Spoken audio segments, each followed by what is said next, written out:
Let's talk about how the learned helplessness of men shows up in women's lives. I think the reason a lot of women notice this learned helplessness so late, unfortunately, because women are raised to be caretakers. The caretaking very explicitly extends to their husband and not only to their child. Men don't want to marry a woman who doesn't cook, who doesn't know how to cook or clean or do all of these, acts of service. And all of these acts of service are inherently nurturing and caretaking. Whereas the kind of services that men are encouraged to perform is center around things that serve them too, like a career, like a competitive sport, like being perceived as hardworking and driven instead of women who are encouraged strongly to be perceived as nurturing and caring. Do you see how that sets people up a little bit differently right there? And for a lot of women, this realization and this resentment really does not start to show up until the women have children. Because of the society-wide expectation that women are nurturing and women are caring, that's typically how relationships start, is by a woman nurturing and caring for a man. We talk about things like girlfriend effect, where all of a sudden a man gets a girlfriend and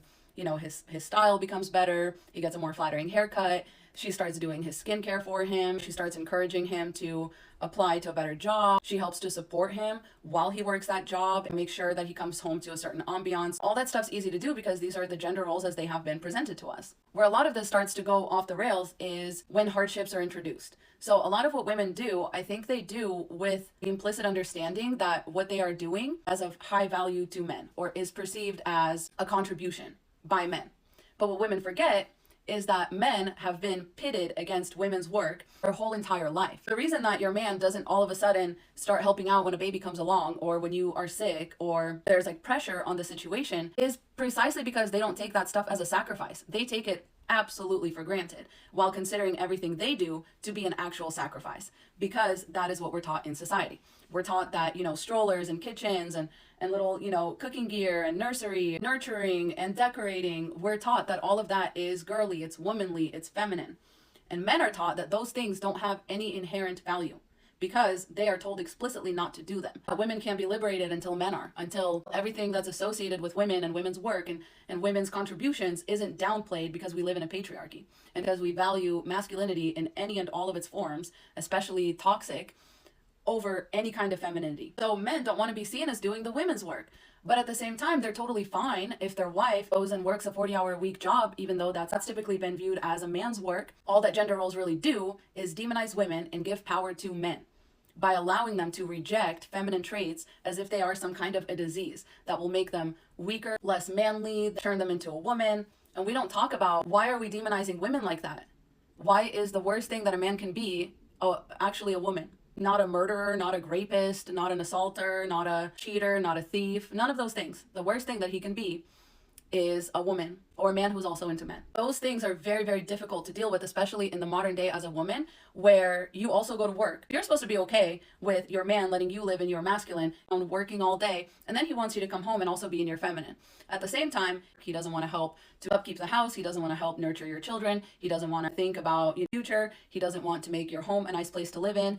So it's kind of like men still get to do gender roles and women don't. It's the inability to navigate the world because you were only given one set of tools. You were only given one lane that you could comfortably stay in. That's the biggest irony in this whole entire thing. Women have been taught since a very young age that there is no winning for them. Women don't really go through life in a very competitive way. They go through life in a way that allows them to bend and not break, to adjust, to respond to and manipulate their environment. Whereas men, because of their social training, they see adaptiveness and flexibility as detrimental to their manhood.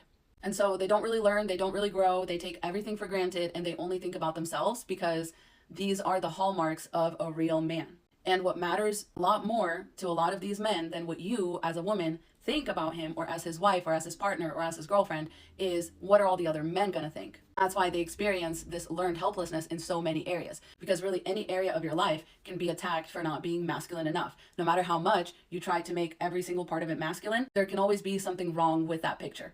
And some guy can always be like, oh, you're a big man with your home gym. I just climb a mountain every morning and I just lift the rocks that are there. Oh, like you went to the store and you bought all this equipment and you pull ups on a tree branch. You'll never be, manly enough for all these other men. It's essentially manliness is a rejection of something. And you can always keep rejecting and rejecting and rejecting. And something can always be just not good enough. That's the wall that most men run into before they finally settle down into the learned helplessness. And unfortunately, right now, a lot of these men are simply a lost cause, because what matters to them the most is not making a woman happy or building a family or finding a life partner or creating a life together, being somebody's parent. The most important thing to them is being a man. And that's the thing that is attacked every single day. And that's where that learned helplessness really lives. It's in that male ego, because that's the only thing that you can really attack without end, because there's no right way to be a man. The reason that this also mimics like symptoms of depression and things like that is because there's no satisfaction in this. There's no satisfaction in protecting a gender identity ego, because there's actually no point in living that way. And that's why men spend a lot of their lives like insecure and searching for the next big thing, because they believe it's all in the external. But the truth is, it's not. It's all in, it's an inside job. And the real fear that keeps men from escaping the learned helplessness mindset is, what will people think of me?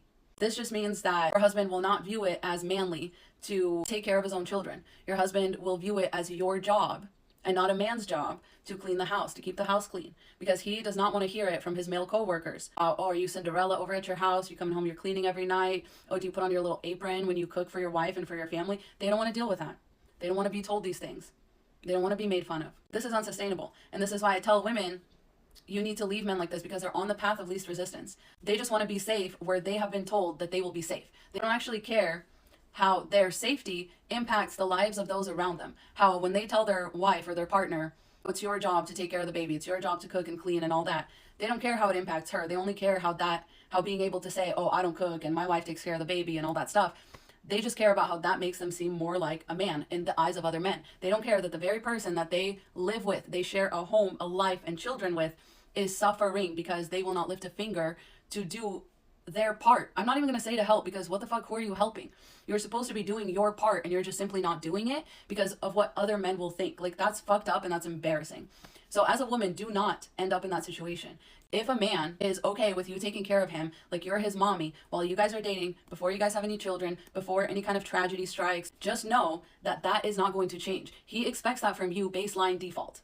He expects mommy behavior from you. They just think, no, that's woman stuff and it should come from the woman.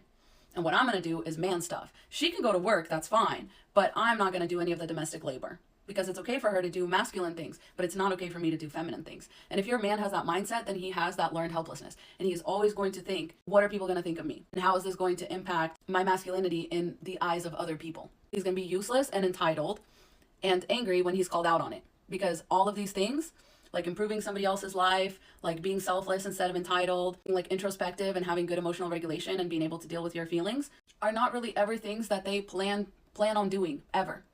And they will just continue gaslighting you or saying that they'll improve and then doing everything the same, changing for like a week or two and then just getting bored of it because there's not enough external validation in it. And when there is, it's almost worse, because a lot of women will say, oh yeah, my husband will take care of the baby and like play super dad when we're out and about, because he gets a lot of, external recognition for it. And as soon as we get home, he sits down on the couch and kicks his feet up. Okay, so this is your warning. This is your word of caution. Learn to recognize the signs of learned helplessness in men and get far away from those men. A man who suffers from learned helplessness is going to expect you to do what? It all for him. And he's going to expect you to hold his hand the entire time and to feel bad for him the entire time. He's going to lash out, break promises, as it all stems from unhealed learned helplessness. You are not a rehabilitation center, especially if you yourself don't suffer from it. That is not your job. Do not go for a man with potential. Do not go for, I take care of him now, but when we have a kid, it's going to be different. He's going to be a great dad. No, he won't. Being a great dad comes from caring about the people around you, investing in the people around you. So if he's not doing that with you as his partner, the person that he arguably spends the most time with already and has the most impact on their life, he's not going to do that with a child. He's going to think of it in the same way. He's going to think, I can't, I don't know how, I don't want to, so I just won't. That's the learned helplessness, okay? So these things don't change quickly. They change slowly and over time, because you have to rebuild the brain, the neural brain pathways, and it takes time.